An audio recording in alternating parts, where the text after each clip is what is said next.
About a year and a half ago, when the email came through from SWE with the confirmation for this keynote today, I was so excited. I was incredibly honored, humbled, and to be honest, I was terrified. I was terrified with this idea of a keynote. And what is this supposed to be? What am I supposed to say? What is expected of a keynote? And I went to YouTube searching keynote speakers and what am I going to find? And then proceeded to go to Houston last year to attend the conference and attend the keynote speaker last year, Dr. Ochoa. And if you were there, you saw that amazing presentation that she gave. She's an astronaut. I had never even met an astronaut before. And then we watched her spacewalk. And I'm going, how can I possibly fill those shoes? Look, after much deliberation, I then realized I am one of you. I'm a woman, and I am an engineer.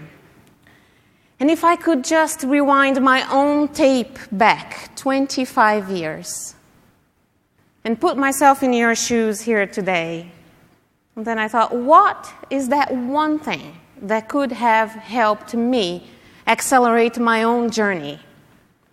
And with all the ideas that I came up with, I boiled it down to one: visibility. Visibility is that one point that could really have helped me accelerate my own journey, and that's the point of our conversation today. Now, to get it started, I would like to share a video with you, and as we watch this video, I ask you that you find how visibility can play a role, and if there is a connection with visibility, talent, career advancement. Can we show the video, please?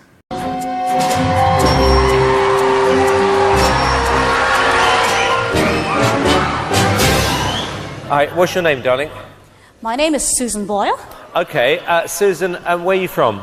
I am from Blackburn near Bathgate, West Lothian. It's a big town. It's a sort of collection of, villages. I had to think there. And how old are you, Susan? I am 47. And that's just one side of me.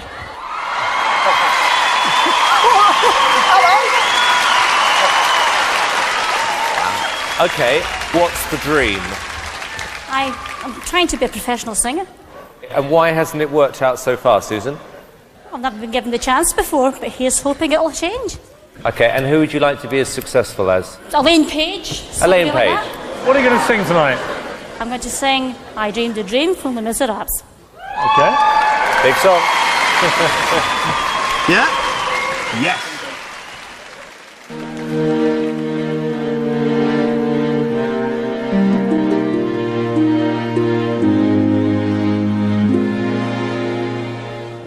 I dreamed a dream in time gone by.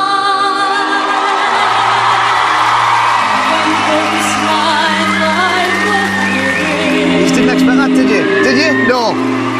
I dreamed that love would never die. I dreamed that God would be forgiving. When I was young and unafraid, when dreams were made and used and wasted.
All right. Thank you very much, Susan. Piers. Without a doubt, that was the biggest surprise I have had in 3 years on this show. When you stood there with that cheeky grin and said, I want to be like Elaine Page, everyone was laughing at you. No one is laughing now. That was stunning. An incredible performance. Amazing. I'm reeling from shock about you two, but I am can't so believe it. thrilled because I know that everybody was against you. I honestly think that we were all being very cynical, and I think that's the biggest wake-up call ever. And I just want to say that it was a complete privilege listening to that. It was brilliant. Susan, I knew the minute you walked out on that stage that we were going to hear something extraordinary, and I was right. Not a lot of touch. Susan, you are a little tiger, aren't you? I don't know about that. You I don't know about are. that. Okay, moment of truth. Here's yes or no. the biggest yes I have ever given anybody. Amanda? Yes, definitely. It's brilliant. Amanda, you too! Susan Boyle, you can go back to the village with your head held high. It's 3 yeses.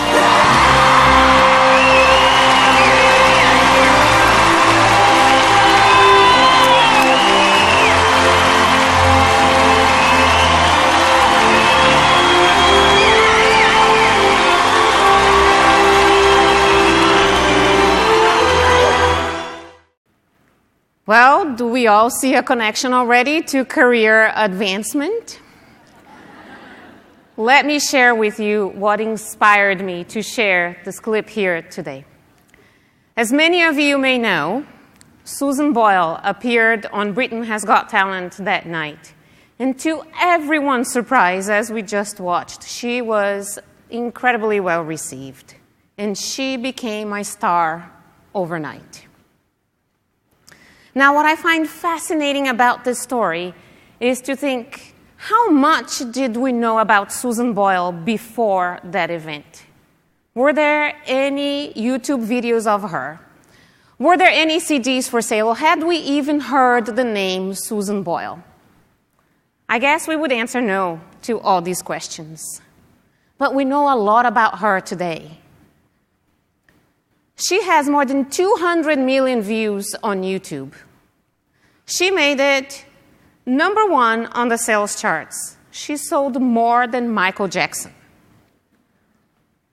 She made it to the cover of Time magazine as one of the most influential people in 2011. She is clearly very successful and worth none less than £22 million. It is a success story. Now, what I offer here today is that Susan Boyle had the exact same talent as she walked onto that stage, as she did walking off that stage. So what was the difference? What changed? Visibility. Visibility is what changed her career overnight. And this is what Britain Has Got Talent or even American Idol is all about. Those shows are all about bringing talent into visibility. And why is that relevant to our conversation today? Why do we care about that? Because visibility matters. Visibility matters when we are interviewing here at SWE, because making our skills and accomplishments visible to the recruiters is what can differentiate us from the other very qualified candidates in the room. Visibility matters when we start our careers at a corporation, because it gives us access to the next assignments, to the next opportunities, so we can advance. And as we advance, visibility still matters if we want to influence and lead, because this is how we have impact in the workplace. Now, there is, however, one complication. And the complication is that for us, engineers, especially in particular female engineers, visibility is not necessarily a natural skill, is it? I think we tend to be a little bit like Susan Boyle before she walked up that stage. We are very talented, and we know how to deliver results. In fact, we have been trained in school to solve very complex problems, very complex equations. We know how to put a circle around the final result. Yet, seeking visibility to those results is not something that comes naturally to many of us. And as females, unfortunately, we are paying for it in the workplace. And in this book, Sheryl Sandberg highlights a number of data points as evidence that we are indeed paying for it in the workplace. Look, out of 190 heads of state, only 9 are women. We are not showing up at the C-suite level in corporations. Out of the top executive jobs or board-level seats, only 15% are women. It's impacting our ability to negotiate salary. Only 7% of us negotiate salaries on our first job assignment, compared to 57% of our male colleagues. And we're literally paying for it. For every dollar men take home, our take-home pay is only 77 cents. Now, how does that make you feel? I think it's time that we can change that. This is not something we can let go on forever, right? Do you agree? And if you agree, can you raise your hands and say, "You bet"? One more time, louder. Yes, we bet. So with that in mind, let me address the fact that for some of us, visibility, this concept of visibility may seem uncomfortable. Or for some of us that are an introvert or have that quiet confidence about being a woman and an engineer, this whole visibility thing may be a little strange. Let me share with you how I frame this concept of visibility. Look, this is not about this being the center of attention all time. This is not about hogging the spotlight or being one of those, look at me, it's about me, and I need more space. Because in fact, too much of it could actually detract from career advancement.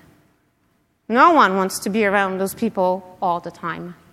What I'm talking about here is creating visibility to our results, to our skill sets as we are interviewing. The recruiters do not have a crystal ball.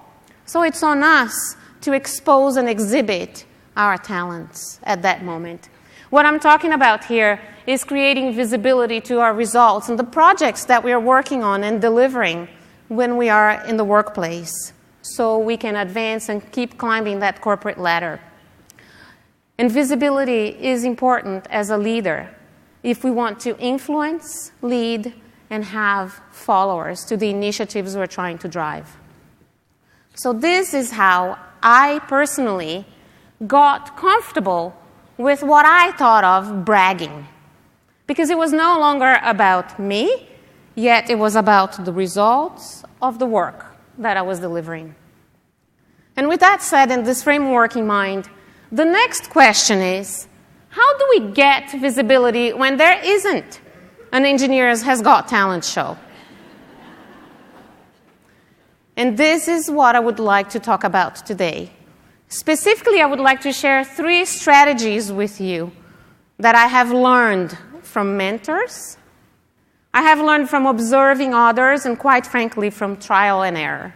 And those 3 strategies can help us create our own talent show at work. Number 1, recognize the spotlights.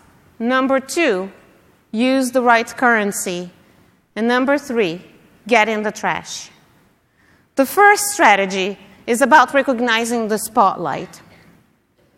Susan Boyle walked onto that show, Britain Has Got Talent, and she recognized that was the perfect spotlight for her.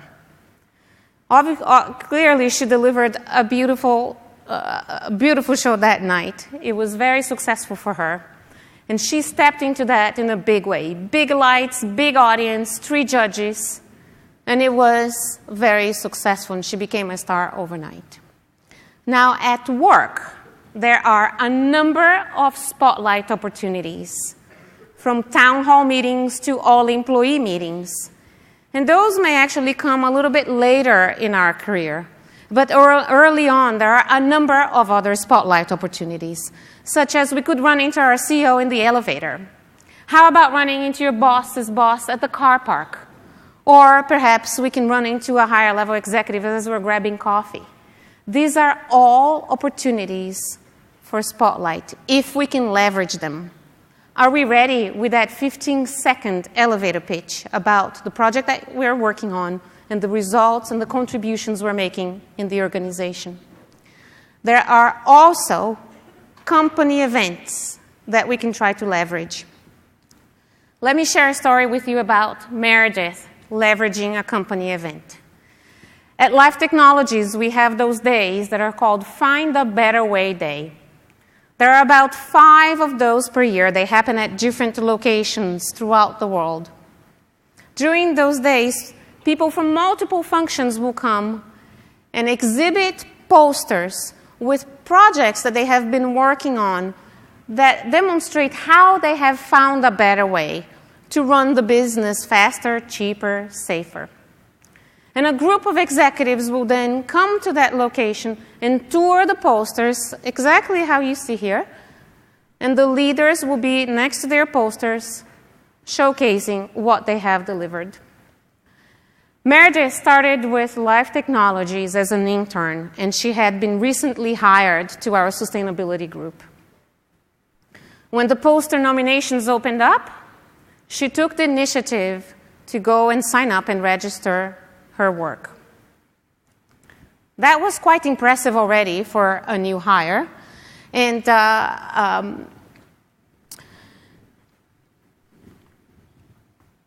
we proceeded then to look at the nominations, and her posters were selected.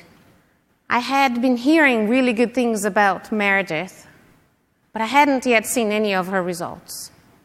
So I'm touring the posters on this day with my boss, and very quickly we realize, wow, this is amazing. Meredith actually delivered more than $1 million in savings from projects that she was working on: energy conservation, packaging reduction, and packaging redesign. I was raising my eyebrows to my boss and saying, look at this is phenomenal. This is really good talent. Well, creating that visibility to her results, not to her, not once Meredith pointed at herself. The entire time is pointing at the results that she had achieved, really shifted my perception of her talent. About 2 weeks later, actually it was a little bit longer, about 2 months later, I was back in San Diego with my boss in a talent review meeting. Meredith's name came up. She was very quickly associated with that $1 million savings, and she was approved for a promotion. Like Susan, Meredith had the exact same talent before that Find a Better Way day as she did the day after. The only change was visibility. And she took the initiative to sign up for that day, for that company event, so she could showcase the results of her work.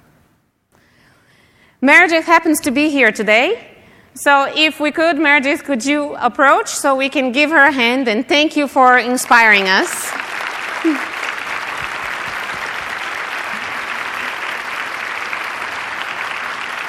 Thank you, Meredith. There are situations where there might be an absence of a company event. And in that case, we can create our own spotlight opportunities. Carla is an industrial engineer from Spain. She was initially hired as a contractor because we didn't really have a job for her. Her first assignment was to evaluate how we use dry ice. As a biotechnology firm, we make products that are very temperature sensitive. And as such, they need to be stored and then shipped, frozen, in a cooler with dry ice, just like you see in this picture. Well, Carla starts her assignment by spending the first 3 weeks of her job in distribution, observing, taking notes, and picking and packing product. She's very talented engineer, and quickly she realizes that she could actually come up with some engineering solutions to save the dry ice usage. She goes back to her desk, runs all the calculations, and she realizes that we could save $300,000 for the organization with the engineering solutions that she was coming up with. Then she makes a very smart move. Carla decides that she should approach the head of finance for global operations, it's our division, Ida. And she asks Ida to validate her savings and her calculations before we could broadcast her project. Well, in the process of validating her savings, Ida becomes very impressed with the work she's doing, and she validates the $300,000 price tag. 2 weeks later, Ida, as the head of finance, is running a business review meeting. And imagine this is a large room that would be 30 to 40 executives in a U-shaped format. And finance will come to that meeting to review the state of the business. Are we meeting the revenue targets? Are we saving the money we said we're going to save? Are we meeting our productivity goals for the business? Ida then realizes, well, nobody better than Carla to come to this meeting and explain what she's doing, because it's something we hadn't yet done before. So Carla gets invited to that meeting. She walks in right next to my boss. She presents her project, and as she's done, Ida endorses Carla in a very big way. Ida looks at the audience, all the executives, and says, I have validated her savings, and she is, in fact, saving $300,000. Congratulations, Carla. That endorsement gave Carla not only visibility, but tremendous credibility in the organization. And from that point, Carla was hired as a full-time employee. We created a position for her. Her project has gone global, and she is recognized in the organization as the dry ice czar. What we can learn from Carla is that sometimes we can create our own spotlight opportunities. So spotlight opportunities are all around us, from the all-employee meetings to chance encounters or to meetings that we actually can create for ourselves, like Carla seeking out Ida. And if we want that visibility, we need to recognize those opportunities, step into these with confidence, and leverage them.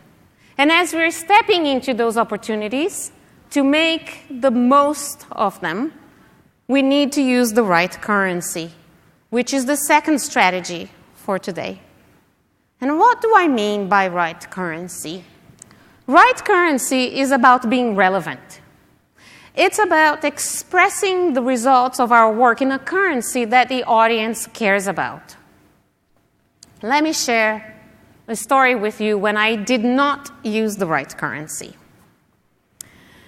Well, about a few years ago, I had developed the climate change strategy for Life Technologies. And I was getting ready to present that strategy at our strategic review meeting 2. Again, similar format, that would be anywhere from 40 to 50 executives in the room, U-shape. The meeting goes on for about 3 days. People like me will come for 20 minutes, present our initiatives, and in this meeting, the budgets and capital will be allocated for the following year. So my goal was to come and get some of those funds so I could execute on projects that would reduce Life Technologies' carbon footprint. And clearly, I come very confidently into that meeting, big spotlight opportunity, And I start pitching that it's time that as an organization we move away from the old take, make, waste business production model, one that only takes natural resources from the crust of the earth to make products that are very quickly going to be used and thrown away. And it's time that we join the circular economy, one that is going to be low carbon and resource constrained. And as part of this, we need to be looking at low carbon raw material sourcing, less toxic raw materials. And we should be looking at radical efficiencies in our operations and turning our sites into net zero carbon sites. And I proceeded to talk about packaging reduction so we can increase freight density, use less fuel, and reduce our carbon emissions that way. We talked about low carbon delivery methods for our products to our customers. And should we consider the carbon requirements of our customers and how they use everything we sell them and later throw it away? And most importantly, product take back and reverse logistics. Well, doesn't that sound compelling? Isn't that a good story from a sustainability person? Well, my show was not going well that day. It was not a Susan Boyle moment whatsoever. Very quickly, I realized that one by one, they were reaching out for their iPhones. They were opening their laptops and typing email away. And I knew I had lost that audience. Needless to say that the funds were not allocated to any of the climate change initiatives. I was very disappointed. I was very frustrated with my inability to influence, and I was venting in frustration to my finance partner and saying, how can I not get this through? I don't understand. The projects that we're trying to execute on save energy, freight, packaging, dry ice. It saves a lot of money. And those projects actually have one of the best return on investment in the organization. And my finance partner looks at me and says, Cristina, why don't you say that? You stood there and you spoke about carbon the entire time. Never once you talked about return on investment or dollar savings. And then the light went on. I was using the wrong currency. To that audience, tons of carbon was meaningless. They can't have a relationship with a ton of carbon. They can for sure understand $1 million savings. And luckily, I was able to return 6 months later, and that was my conversation. I never spoke about carbon. The initiatives were the same. How I was expressing the results had changed. It was all about productivity, dollar savings, and from that point on, I started getting a flow of funds, capital allocation, so we could execute on all the initiatives to reduce our carbon footprint. Now, what I learned is that the spotlight alone is not enough, right? I had the spotlight opportunity, but the currency was wrong, and I wasn't getting anywhere. The spotlight alone is not enough. Using the right currency is very important. Now, currency also relates to the amount of data that we share. And this is something we engineers are all too comfortable with: complex information and data. There was a time back in 2008 that I asked our CEO to talk about our eco-efficiency progress in the all-employee meeting. He turns to me and says, no, Cristina, you go do it. Share the leadership, you go stand there and you talk about it. Okay, great. Visibility, spotlight, opportunity. We can showcase our results. And my goal at that time was to attract more employees to join our Green Committee so we could continue to drive results forward. Well, the engineer that I am, comfortable with data and lots of passion for what I do, this is the first slide I came up with. Ultra complicated, and I'm going, that's pretty easy, I can read that.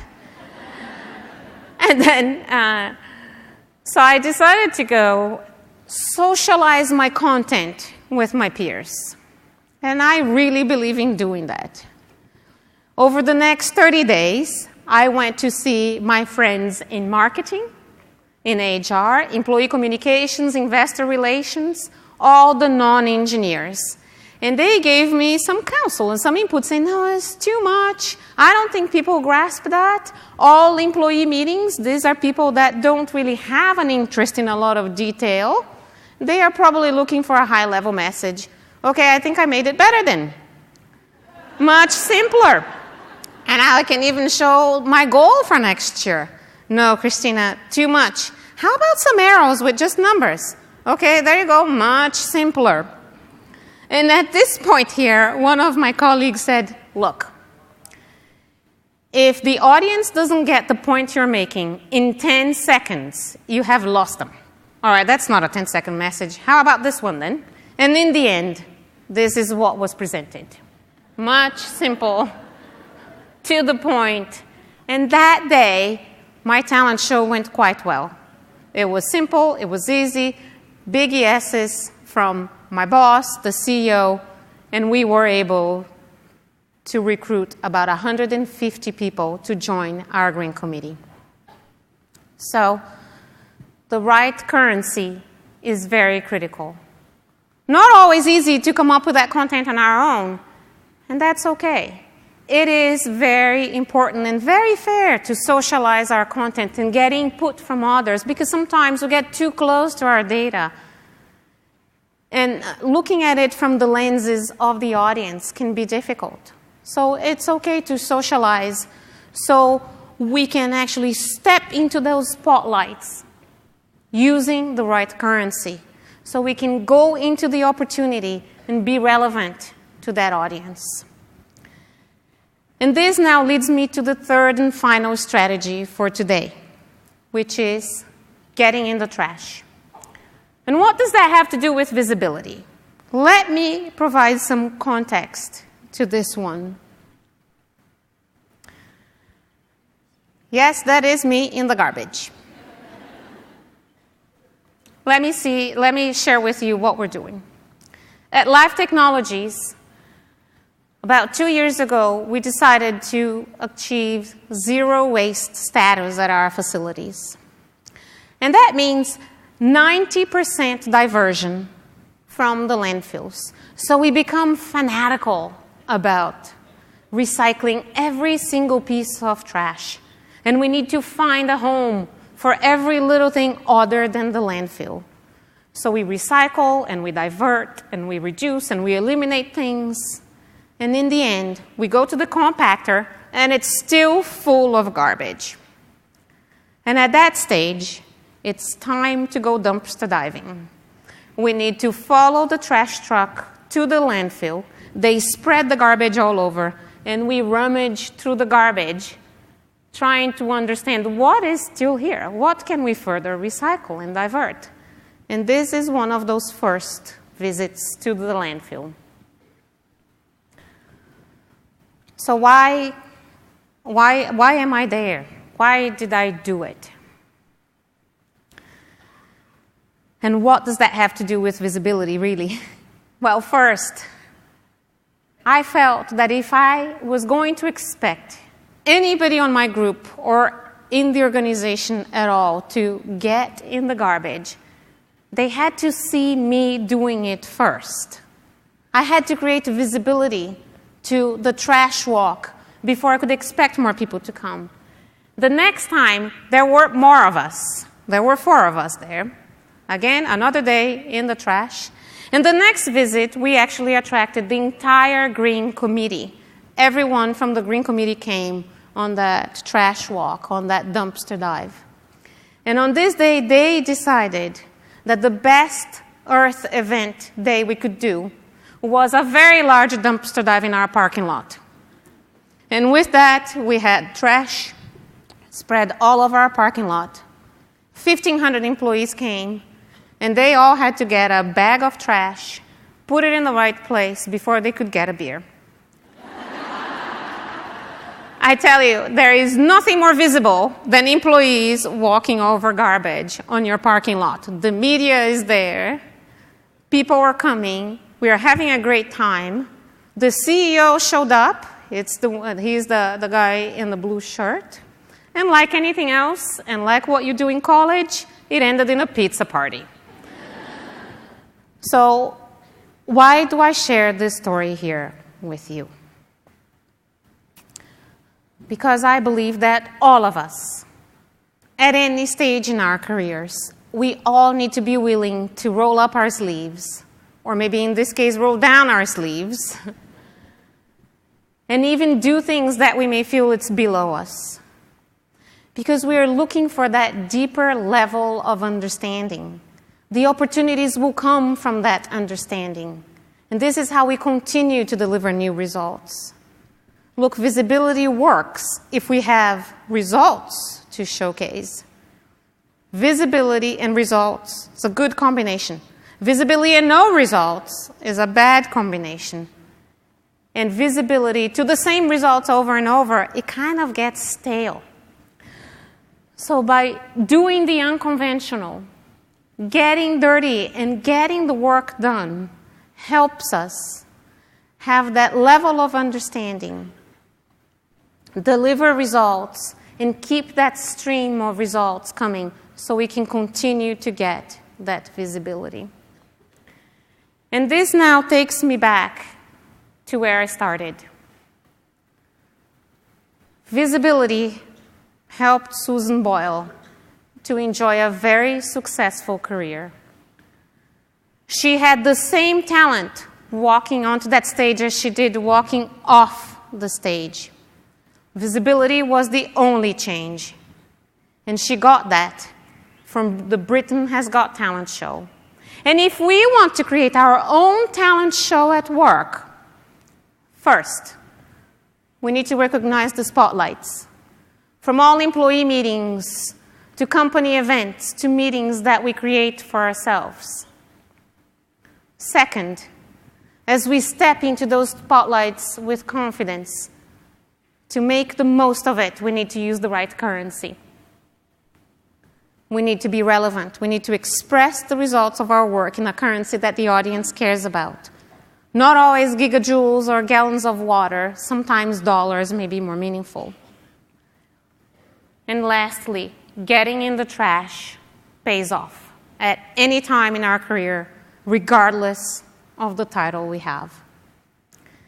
And I know everyone in this room is well on the way to getting that visibility. You are here. You are at SWE. This is a huge spotlight opportunity with booth crawls at the career fair.